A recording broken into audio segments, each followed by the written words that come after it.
નમસ્કાર ખેડૂત ભાઈઓ, આપણે દર 20 દિવસે એરંડાની અંદર આપણે સ્પ્રે કરીએ છીએ. એમાં એકાદ ધનરક્ષક એટલે 10 પરનો વર્ગ આપણે તૈયાર લાવ્યું છે. એ આપણે 40 આ 2 ઢકણા એટલે 40 ગ્રામ જેવું થાય. 20 ગ્રામનું ઢકણું હોય આપણે 2 ઢકણા નાખીએ છીએ. એક આ ગાયના ગૌમૂત્રમાંથી બનાવેલી વર્ધી છે, તેને પણ આપણે 40 ગ્રામ જેવું નાખવાનું છે. 2 ઢકણા આ નાખવાનું છે, જેથી કરીને 10 પરનો વર્ગ નાખવાથી આપણે રોગ જીવાત ના આવે એના માટે, અને આ થોડુંક વિકાસ કરશે એના માટે એડ કરાશે. અને બીજું આપણે આની અંદર જીવામૃત ગળેલું છે,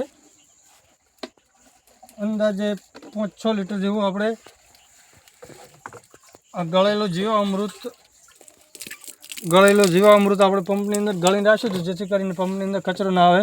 આ જીવામૃત એડ કરીએ છીએ. અને આ 10 પરની અરગને વર્ધી પણ એડ કરીએ છીએ. અને આખો પંપ ભરી અને આમાં તાજું પાણી છે, બીજું બાકીનું આ તાજું પાણી નાખીએ છીએ. આપણે આ પંપ પૂરો ભરી ગયો છે, અને આપણે હવે પછી એરંડાની અંદર જઈને સ્પ્રે ચાલુ કરીશું. પછી તમને બતાવીએ એરંડાની અંદર. ખાસ કરીને આપણે 20-25 દિવસ એમાં ખાસ કરીને કાલી પૂનમ અને આવતીકાલે પૂનમ છે, એટલે આપણે 24 કલાક પહેલાં સ્પ્રે કરીએ છીએ, જેથી કરીને રોગ જીવાતનું ખૂબ પ્રમાણ જળવી રહે છે.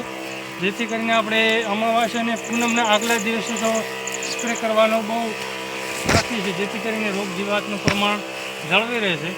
એમાંય આપણે 6 ફૂટના ગાળે એરંડાનું વાવેતર કર્યું હતું, જેથી કરીને આપણે પંપ લઈને એરંડાની અંદર ફરવામાં પણ સારું રહે છે. જેથી કરીને આપણે મોકળા ગાળે વાવીએ એટલે આપણે એક તો શું એને વાતાવરણ બધું હવા મળી રહેશે, અને મોકળા ગાળે વાવવું હોય છે એટલે આપણે પંપ લઈને ફરવું હોય તો આપણે પણ હોલ્યા ફરી શકીએ છીએ.